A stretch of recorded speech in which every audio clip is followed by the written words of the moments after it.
പിതാവിൻ്റെയും പുത്രൻ്റെയും പരിശുദ്ധാത്മാവിൻ്റെയും നാമത്തിൽ ആമേൻ. ദൈവദിനം ഇന്ന് ഫെബ്രുവരി 16 തിങ്കളാഴ്ച.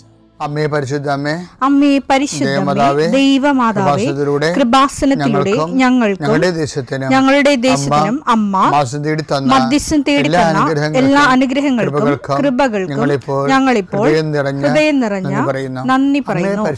അമ്മേ പരിശുദ്ധമേ, ദൈവമാതാവേ, 2004 ഡിസംബർ 7 ഉച്ചകഴിഞ്ഞ് 2:30 കൃപാസനത്തിൽ സംഭവിച്ച അമ്മയുടെ പ്രത്യക്ഷപ്പെടലിനെ കുറിച്ച് തിരുസഭയ്ക്ക് സമർപ്പിച്ചിരിക്കുന്ന പഠനരേഖകളുടെ മേൽ സഭാത്മകമായ പഠനം ആരംഭിക്കുവാൻ ഞങ്ങൾ പ്രാർത്ഥിക്കുന്നു. അമ്മേ പരിശുദ്ധമേ, ഭൂസ്വർലോകങ്ങളുടെ രാജ്ഞിയായ അങ്ങേയ്ക്ക് ഭൗമസംരക്ഷണത്തിനായി പ്രപഞ്ചപ്രകൃതിയെ തന്നെ തിരുസഭ പ്രതിഷ്ഠിക്കുവാൻ ഈ പ്രത്യക്ഷീകരണം വഴി ഇടയാക്കണമേ. പരിശുദ്ധമേ, ജപമാല മാതാവേ, സകല കൃപാസനം പ്രാർത്ഥനയോടും ചേർത്ത് ഞങ്ങളിപ്പോൾ പ്രാർത്ഥിക്കുന്ന ഈ കുടുംബത്തിന്റെ പ്രത്യേക നിയോഗം പറ മക്കളെ.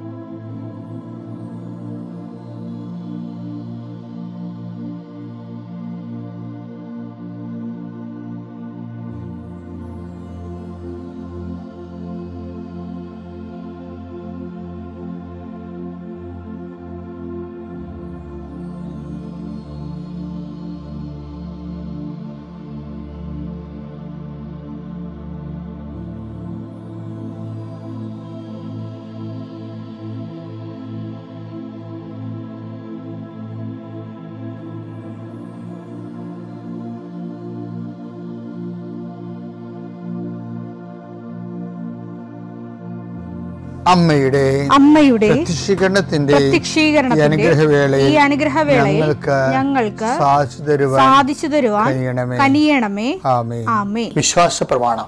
സർവശക്തനായ പിതാവും ആകാശത്തിന്റെയും ഭൂമിയുടെയും സൃഷ്ടാവുമായ ദൈവത്തിൽ ഞാൻ വിശ്വസിക്കുന്നു. അവിടുത്തെ ഏകപുത്രനും ഞങ്ങളുടെ കർത്താവുമായ ഈശോമിശിഹായിലും ഞാൻ വിശ്വസിക്കുന്നു.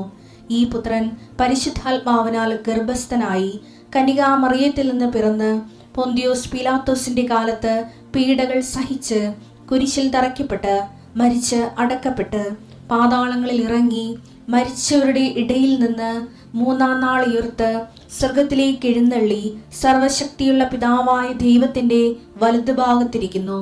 അവിടെ നിന്ന് ജീവിക്കുന്നവരെയും മരിച്ചവരെയും വിധിക്കുവാൻ വരുമെന്നും ഞാൻ വിശ്വസിക്കുന്നു. പരിശുദ്ധാത്മാവിലും ഞാൻ വിശ്വസിക്കുന്നു. വിശുദ്ധ കത്തോലിക്കാ സഭയിലും പുണ്യവാന്മാരുടെ ഐക്യത്തിലും പാപങ്ങളുടെ മോചനത്തിലും ശരീരത്തിന്റെ ഉയർപ്പിലും നിത്യമായ ജീവിതത്തിലും ഞാൻ വിശ്വസിക്കുന്നു. ആമേൻ. സുഖസ്ഥനായ ഞങ്ങളുടെ പിതാവേ, അങ്ങയുടെ നാമം പൂജിതമാകണമേ. അങ്ങയുടെ രാജ്യം വരണമേ. അങ്ങയുടെ തിരുമനസ് സ്വർഗത്തിലെ പോലെ ഭൂമിയിലും ആകണമേ. അന്നു വേണ്ടുന്ന ആഹാരം ഇന്ന് ഞങ്ങൾക്ക് തരണമേ. ഞങ്ങളോട് തെറ്റ് ചെയ്യുന്നവരോട് ഞങ്ങൾ ക്ഷമിക്കുന്നത് പോലെ ഞങ്ങളുടെ തെറ്റുകൾ ഞങ്ങളോടും ക്ഷമിക്കണമേ. ഞങ്ങളെ പ്രലോഭനത്തിൽ ഉൾപ്പെടുത്തരുതേ, തിന്മയിൽ ഞങ്ങൾ രക്ഷിക്കണമേ. ആമേൻ. നന്മ നിറഞ്ഞ മറിയമേ, സ്വസ്തി. കർത്താവ് അങ്ങയുടെ കൂടെ സ്ത്രീകളിൽ അങ്ങ് അനുഗ്രഹിക്കപ്പെട്ടവളാകുന്നു. അങ്ങയുടെ ഉദരത്തിൻ ഫലമായി ഈശോ അനുഗ്രഹിക്കപ്പെട്ടവനാകുന്നു. പരിശുദ്ധ മറിയമേ, തമ്പുരാന്റെ അമ്മേ, പാപികളായ ഞങ്ങൾക്ക് വേണ്ടി ഇപ്പോഴും ഞങ്ങളുടെ മരണസമയത്തും തമ്പുരാനോട് അപേക്ഷിക്കണമേ. ആമേൻ. എൻ്റെ കർത്താവിൻ്റെ ഉന്നതമായ നാമത്തിൽ സഭയുടെ അധികാരത്തിൽ കുരിശിൻ്റെ അടയാളത്തിൽ ദൈവത്തിൻ്റെ ശക്തിയാൽ ഞാൻ മക്കളെ ഈശോ നാമത്തെ ആശീർവദിക്കുന്നു. നിങ്ങളുടെ ഇന്നത്തെ ദിവസത്തെ യാത്രയെ ആശീർവദിക്കുന്നു. നിങ്ങളുടെ സംസാരങ്ങളെ ആശീർവദിക്കുന്നു. നിങ്ങൾ എഴുതി കൊടുക്കുന്ന വിഷയങ്ങളെ ആശീർവദിക്കുന്നു. നിങ്ങൾ വഹിച്ചുകൊണ്ട് പോകുന്ന മൊബൈല്, അതിലൂടെ നിങ്ങൾ സംസാരിക്കാൻ പോകുന്നത്, നിങ്ങൾ കേൾക്കുന്ന സംസാരങ്ങൾ, കൊടുക്കേണ്ട മറുപടികൾ എല്ലാം ആശീർവദിക്കുന്നു. നിങ്ങൾ കൈമാറുന്ന രേഖകൾ, വാങ്ങിക്കുന്ന രേഖകൾ, കാത്തിരിക്കുന്ന രേഖകൾ, നിങ്ങൾ പ്രതീക്ഷിക്കുന്ന ഡേറ്റുകൾ കർത്താവിൻ്റെ നാമത്തിൽ ആശീർവദിക്കുന്നു. നീ കടന്നു പോകുന്ന വാഹനങ്ങൾ, സഞ്ചരിക്കുന്ന വാഹനങ്ങൾ, പ്രൈവറ്റായാലും പബ്ലിക്കായാലും, നീ തിരിച്ച് വീട്ടിലെത്തുന്നവരെ ഒരു അപകടം ഉണ്ടാകാതിരിക്കാൻ വേണ്ടി നിൻ്റെ യാത്രകളെ ആശീർവദിക്കുന്നു. ദൈവവേദലെ, നീ വിഷമിക്കുന്ന വിഷയങ്ങൾ, സങ്കടപ്പെടുന്ന കാര്യങ്ങൾ, ഏത് വിഷയത്തിന് വേണ്ടിയാണ് നീ വേദനിക്കണത്, അതെല്ലാം മാതാവ് ഏറ്റെടുക്കുന്നതിന് വേണ്ടി 40 വർഷം ഞാൻ അർപ്പിച്ച കുർബാനയുടെ യോഗ്യതയാൽ കൃപാസന അൾത്താരെ ജീവനോടെ പ്രത്യക്ഷപ്പെട്ട മാതാവിൻ്റെ മധ്യസ്ഥത്താൽ നിന്റെ കണ്ണീനിരകളെ ഏറ്റെടുക്കുകയും നിന്നെ ആശ്വസിപ്പിക്കുകയും സാക്ഷ്യം പറയാൻ നിന്നെ ബലിഷ്ഠമാക്കുകയും ചെയ്യട്ടെ. നിത്യം പിതാവും പുത്രനും പരിശുദ്ധാത്മാവിനും നീക്കാമേ. എൻ്റെ പ്രിയപ്പെട്ടവരെ, വിശ്വാസ ജീവിതം എന്ന് പറയുന്നത് പ്രാർത്ഥനാ ജീവിതമല്ല, അല്ലെങ്കിൽ പ്രാർത്ഥനാ ജീവിതം മാത്രമല്ല, അല്ലെങ്കിൽ വിശ്വാസ ജീവിതത്തിൻ്റെ 10% മാത്രമാണ് പ്രാർത്ഥനാ ജീവിതം. പിന്നെ ചില ആൾക്കാർ തെറ്റിദ്ധരിക്കുന്നത് വിശ്വാസ ജീവിതം എന്ന് പറയുന്നത് അനുഷ്ഠാന ജീവിതമാണെന്നാണ്, ആചാര ജീവിതം. അതുമല്ല. വിശ്വാസ ജീവിതത്തെക്കുറിച്ച് ആദിമസഭയുടെ കോൺസെപ്റ്റ് ഉണ്ട്. അത് അടിപൊളി കോൺസെപ്റ്റാണ്. അതാണ് ലോകത്തിൻ്റെ മേലുള്ള നമ്മുടെ വിജയം, അതാണ് നമ്മുടെ വിശ്വാസമെന്ന്. അത് യോഹന്നാൻ അവസാനത്തെ വെളിപാടുകളിലൊന്നാണത്. 1 യോഹന്നാൻ 5-ാം അധ്യായം 4-ാമത്തെ വാക്യം. എന്തെന്നാൽ ദൈവത്തിൽ നിന്ന് ജനിച്ച ഏവനും ലോകത്തെ കീഴടക്കുന്നു. ലോകത്തിന്മേലുള്ള വിജയം ഇതാണ് നമ്മുടെ വിശ്വാസം. എനിക്ക് തോന്നിയിരിക്കുന്നത്, എൻ്റെ ഇത്രയും നാളുള്ള ആധ്യാത്മികമായ അന്വേഷണത്തിൽ എനിക്ക് വാട്ട് ഈസ് ഫെയ്ത്ത് എന്ന് ചോദിച്ചാൽ, ബൈബിൾ ഒത്തിരി ഫെയ്ത്തുകൾ അവതരിപ്പിക്കുന്നുണ്ടെങ്കിലും ബേസിക് ഒരു മാതൃകാ വിശ്വാസം എന്ന് വെച്ചാൽ ക്രിസ്തീയ വിശ്വാസം എന്ന് വെച്ചാൽ എന്താണ്? അത് ലോകത്തിൻ്റെ മേലുള്ള നമ്മുടെ വിജയം, അതാണ് നമ്മുടെ വിശ്വാസം. ഇപ്പം നമ്മളിൽ ലോകത്തിൻ്റെ ഒത്തിരി ഘട്ടങ്ങളുണ്ട്. ഈ നമ്മൾ പറയത്തില്ലേ, വെള്ളത്തിലാണ് വള്ളം കിടക്കേണ്ടതെന്നൊക്കെ പറയത്തില്ലേ. അല്ലാതെ വള്ളത്തിൽ കിടക്കരുതെന്ന് പറയും, വള്ളം പൊങ്ങിപ്പോകും. വെള്ളം ആവശ്യമാണ് വള്ളം തുഴഞ്ഞു പോകാൻ വേണ്ടി. പക്ഷെ ചില സമയത്ത് ഈ വെള്ളം വന്ന് വള്ളത്തിൽ കിടക്കും, അപ്പോൾ വള്ളം പൊങ്ങിപ്പോകും. അത് ലോകത്തിലൊരു പ്രശ്നമുണ്ട്. നമ്മൾ ലോകത്തിലാണ്, അതേസമയത്ത് ലോകം നമ്മളിൽ വന്ന് നിറയും, അതോടെ ജീവിതം മുങ്ങിപ്പോകും. അപ്പം നിങ്ങൾ ചോദിക്കും, എന്താ ഈ ലോകം എന്ന് പറയണത്? ഈ ലോകത്തിൻ്റെ വ്യത്യസ്തങ്ങളായ മേഖലകളെക്കുറിച്ചാണ് നമ്മൾ നേരത്തെ ഉള്ള ധ്യാനങ്ങളിലൊക്കെ ഞാൻ പറയത്തില്ല നിങ്ങളോട്. അത് പ്രത്യേകിച്ച് 2 പത്രോസ് 1:4 ദുരാശ മൂലം ലോകത്തിലുണ്ടാകുന്ന വിനാശത്തിൽ നിന്ന് രക്ഷപ്പെട്ട് ദൈവിക സ്വഭാവത്തിൽ നിങ്ങൾ പങ്കുകാരാകുന്നതിന് ഈ ദൈവിക സ്വഭാവത്തിൽ പങ്കുകാരാകുന്നതനുസരിച്ച് ഇപ്പം ദൈവിക സ്വഭാവം നമ്മളെ ഘട്ടം ഘട്ടമായി നമ്മളിൽ കൂടുന്നതനുസരിച്ചാണ് പങ്കുകാരാകുന്നതിന് എന്താണ് ഞാൻ നേരത്തെ നിങ്ങൾ പറഞ്ഞത്, വിശ്വാസത്തെ സുഹൃതം കൊണ്ടോ, സുഹൃതത്തെ ജ്ഞാനം കൊണ്ടോ, ജ്ഞാനത്തെ ക്ഷമ അല്ലെങ്കിൽ ആത്മസംയമനം കൊണ്ടും, ആത്മസംയമനത്തെ സഹനശക്തി അഥവാ ക്ഷമ കൊണ്ടും, ക്ഷമയെ ഭക്തി കൊണ്ടും, ഭക്തിയെ സഹോദര സ്നേഹം കൊണ്ടും, സഹോദര സ്നേഹത്തെ ഉപവി കൊണ്ടും. കണ്ടാ, ഉപവിയിലേക്ക് വരുമ്പോൾ ഈ ഉപവിക്കൊരു ചെറിയൊരു കുഴപ്പങ്ങളുണ്ട്. നമ്മൾ ഈ ഉപവി എന്ന് പറയണത് ബൈബിളിൽ ഈ തർജിമയിൽ ഇരുട്ടുമുറിയിലെ കറുത്ത പൂച്ചയെ പിടിക്കണ ഒരു പരിപാടിയാണ്. ഇരുട്ടുമുറി കറുത്ത പൂച്ചയെ പിടിക്കാൻ കിട്ടത്തില്ലല്ലേ. അത് കാരണം ഈ ഉപവിയെ നമുക്ക് കറക്റ്റ് ഐഡൻറ്റിഫൈ ചെയ്യാം. ഉപവി നമ്മൾ പറയും സൽപ്രവൃത്തിയാണെന്ന് വെച്ചാൽ ഉപവി ശരിക്കും പറഞ്ഞാൽ സൽപ്രവൃത്തിയാണ്. പക്ഷെ ലോകം മരിച്ചുപോയൊരു സൽപ്രവൃത്തിയാണ് ഉപവി. എല്ലാത്തിൻ്റെ അകത്തും ഈ ലോകത്തിൻ്റെ ഒരു ഷെയ്ഡ് കിടപ്പുണ്ടാകും. ഇപ്പോൾ ഞാനൊരു കാര്യം ചോദിക്കട്ടെ, ഒരാൾ ഇങ്ങനെ വെന്റിലേറ്ററിൽ കിടക്കണം, അയാളുടെ ഫസ്റ്റ് കോളും സെക്കൻഡ് കോളും എല്ലാം അവിടെയാണ്. അയാളെ വെന്റിലേറ്ററിൽ കൊണ്ടുവന്ന് മുറി കിടത്തിയെങ്കിലും ഓക്സിജൻ എടുക്കുന്നുണ്ട്, പക്ഷേ ബോധമില്ല, കണ്ണും കാണാൻ പറ്റില്ല. ബോധമില്ലെങ്കിൽ കണ്ണ് കാണാൻ പറ്റില്ല. അങ്ങനെ വരുമ്പോൾ അയാളുടെ ഈ ഫസ്റ്റ് കോളും സെക്കൻഡ് കോളൊക്കെ എടുക്കുന്ന അയാളുടെ ഭാര്യയാണ്. അയാളുടെ ജീവിതകാലത്ത് ഭയങ്കര തെറിയും ബഹളമൊക്കെ ആയിരുന്നു, അടിയിടിയൊക്കെ ഉണ്ടായിരുന്ന ഒരു മനുഷ്യനാണ് ഇപ്പോൾ ഇങ്ങനെ പെട്ട് കിടക്കുന്നത്. ഭാര്യയ്ക്ക് ഒന്നും തിരിച്ചൊന്നും കിട്ടിയിട്ടില്ല. ഈ ഇടയ്ക്ക് ഒന്ന് കല്യാണം കഴിച്ചു, 2 കുഞ്ഞുങ്ങളുണ്ടായെന്നല്ലാതെ പ്രത്യേകിച്ച് ഈ മനുഷ്യൻ്റെയൊക്കെ ഒന്ന് ഒരു ഹസ്ബൻഡ് കിട്ടാൻ പറ്റിയ ഒന്നും കിട്ടിയിട്ടില്ല. അപ്പോൾ ഒരു സ്നേഹം അങ്ങോട്ട് തോന്നാൻ നമുക്ക് മനുഷ്യരല്ലേ, നമുക്ക് തോന്നണ്ടേ?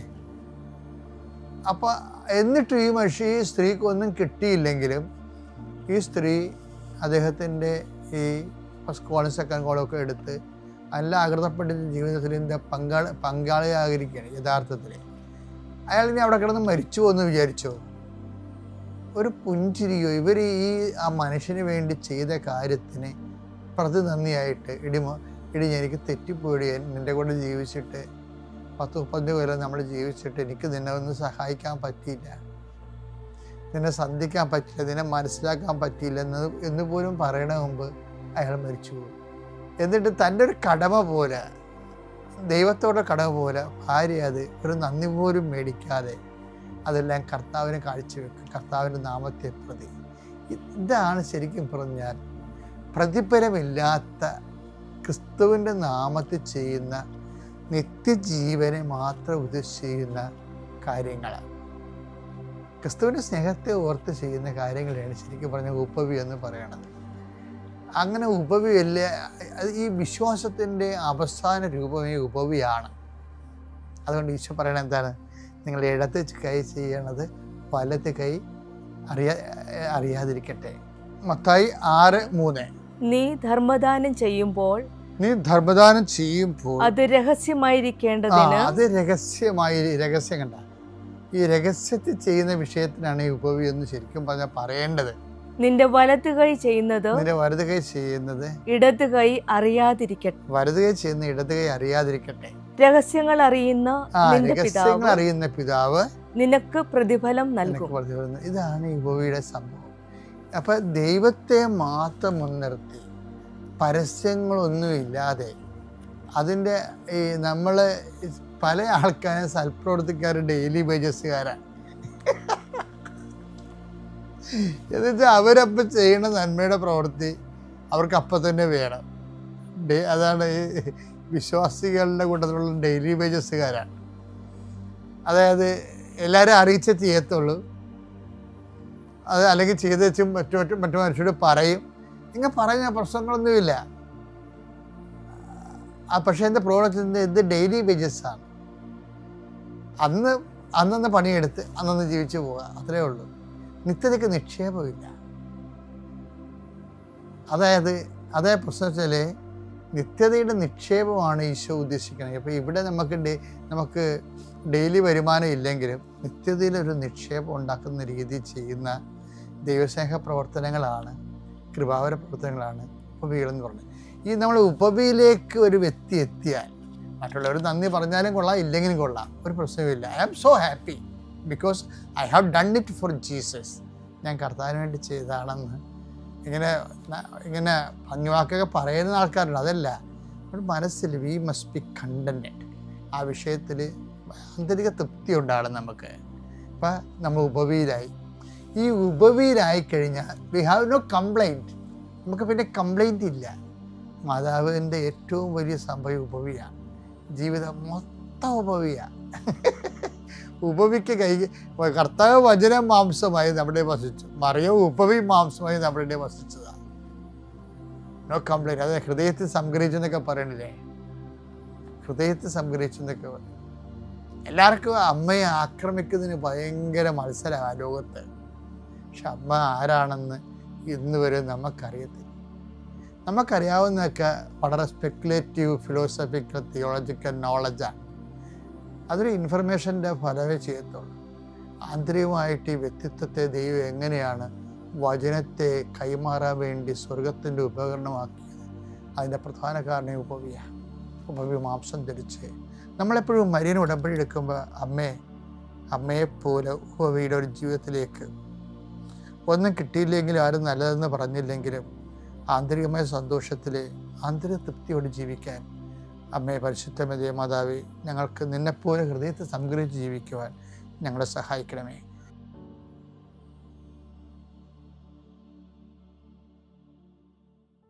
അത്യപൂർവ ദൈവാനുഭവങ്ങൾ ഇനി നിങ്ങൾക്കും സ്വന്തം. ഈ യൂട്യൂബ് ചാനൽ ഇതുവരെ സബ്സ്ക്രൈബ് ചെയ്തിട്ടില്ലെങ്കിൽ ഇപ്പോൾ തന്നെ സബ്സ്ക്രൈബ് ചെയ്യുക.